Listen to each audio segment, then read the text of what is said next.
This is Peter J. Pollack, MD, with another Medical Practice Trends podcast, and our guest today is Dr. Joseph Kim, President of Medical Communications Media Incorporated. Welcome, Joseph. Thank you for having me. Our topic today is social media. I think everybody knows what that means, specifically how this relates to the medical practice. Tell us a little bit about your thoughts on that. Social media is an area that's rapidly evolving, and I think that in general, healthcare professionals, particularly physicians, have been very hesitant to embrace social media. Some, in fact, work in settings that have policies that prohibit them from being on social networks. So traditionally, they've been slow adopters of social media. They really didn't see the value in it. They're often too busy and they feel like it's not worth their time. But social media certainly goes way beyond just Facebook and Twitter and sites like that. And first of all, I would like to just say that physicians need to realize that there are social networks out there that are just for them, that are just for physicians or just for licensed healthcare professionals. A few examples that come to mind include Sermo, Quantia MD, Osmosis. There are several others, Doximity and others like that, and there are new ones popping up all the time. In some cases, your specialty society may also have a social network that's part of the specialty society website. But I think that's an area of social networking that can really add value for physicians who can learn, who can collaborate, who can share ideas with one another on these channels. Then there's sort of the application of social media as it relates to patients. And why would you want to engage a patient on a social media site? Or would you even want to do that? And I think those are areas where there's room for education. There's room to teach physicians what's appropriate and what's not so that they don't do anything and violate HIPAA or get themselves into any kind of legal trouble.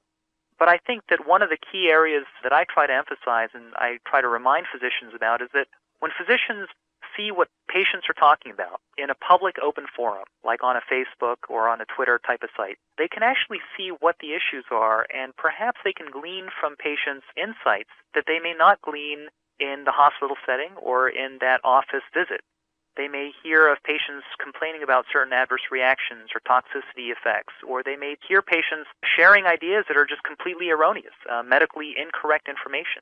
And therefore, they are valuable channels to let physicians learn what patients are talking about so that they can then become more effective during those office visits or during those patient encounters to either dispel myths and misconceptions or to just be able to predict what the patient is going to ask or what the patient is going to want to talk about. And it really becomes a powerful way to empower physicians and to really help them be more effective in communicating with their patients. It seems that as far as the patient is concerned, younger patients more and more are expecting medical practices to have these alternative forms of media. What are some of the barriers that physicians must overcome to implement these sorts of things? I think the first one is making sure that that form of communication with the patient is encrypted and secure. What's happening today is that a lot of patients are receiving a text message or an email, a standard email, that includes elements of their personal health information or personal health record. So, for instance, they may email the doctor saying, "What did my CBC show?" The doctor emails back saying everything was fine. Well, that's a very dangerous way to communicate with a patient because it's not secure, it's not encrypted. You don't know who's actually receiving that email or reading it on the other end. So in the same way that you would never call a patient and leave a message on the answering machine saying, "Oh, by the way, your HIV test was negative, Mr. Jones. Thanks for visiting the office yesterday." You wouldn't leave a message like that on the answering machine. In the same way, you shouldn't be using standard email, standard text messaging, or other forms of communication that are not secure. And I think when it comes to data encryption and secure messaging, it's almost like you're talking a foreign language when you're talking with physicians who are not really tech savvy, who don't really understand the components of what makes something secure or encrypted. They think that just because I need to enter a password to access my email, that my email must be secure. But in reality, it's not. So practices that are using digital communication to communicate with their patient are doing it in a very similar fashion that we're seeing in the banking industry.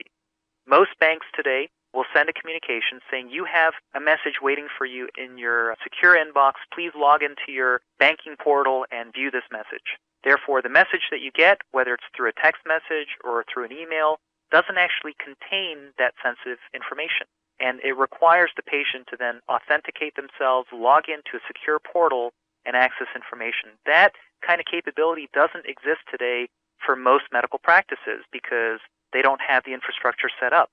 Some of the electronic health record vendors have those kinds of patient portal capabilities, and therefore they offer them. And we're seeing that in large group practices and large hospital settings and groups like Kaiser Permanente and others. But for many of the private groups and private physicians out there, they're not thinking through that patient end. They're only thinking about, what do I need in my practice to run an electronic health record, to do the e-prescribing?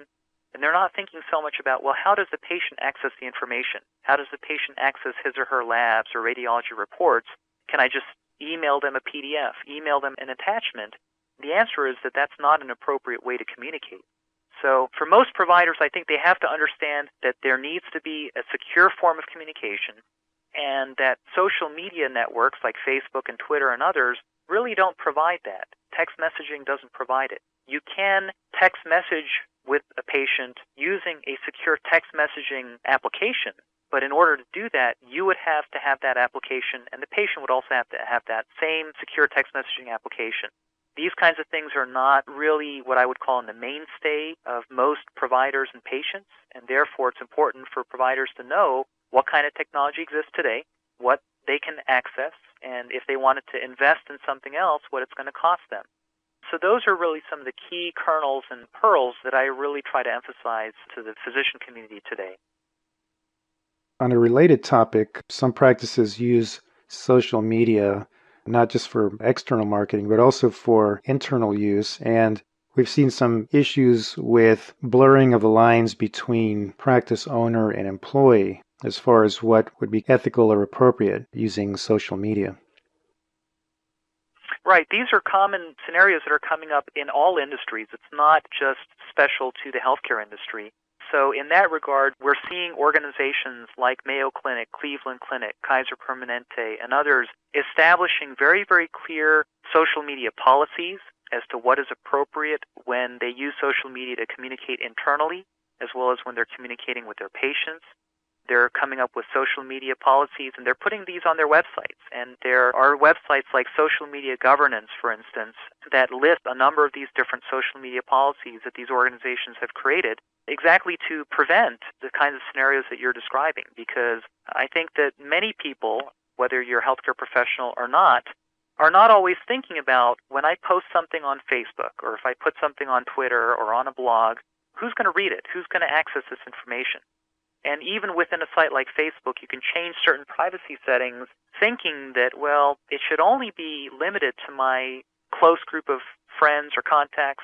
The reality is that someone might then end up sharing something that you've posted, which includes your name, and if they share that with their users and puts it out on a public site somewhere, then all of a sudden now what you posted, which was meant to be private, confidential, is now out there in the public. And I think that's some instances where employee-employer communications have gotten either violated or they've gotten into trouble, where employees were complaining about issues within their workplace and then the employer found out about it, or vice versa. So I think those are some common sense practical rules and tips, things like developing a social media policy, making sure that your staff really understands what's appropriate, and setting those boundaries so that it's very clear within your organization. Joseph, if someone wanted to read a little more information about what you do or wanted to contact you, how should they go about doing that? One of the sites that I manage, because I run several websites and I blog and so forth, and I have a Twitter account, I have a Facebook page. It's pretty easy to find me if you just simply type in Dr. Joseph Kim into a search engine like Google. The other thing you can do is you can go to one of my sites called medicineandtechnology.com. And that's a site where I talk a lot about social media and digital communications, what's happening within the healthcare industry, and I write about these kinds of things, and I write about trends within this whole healthcare space. So medicineandtechnology.com is a site where you can read some more and have a way to contact me. Well, thanks so much. Thanks for having me.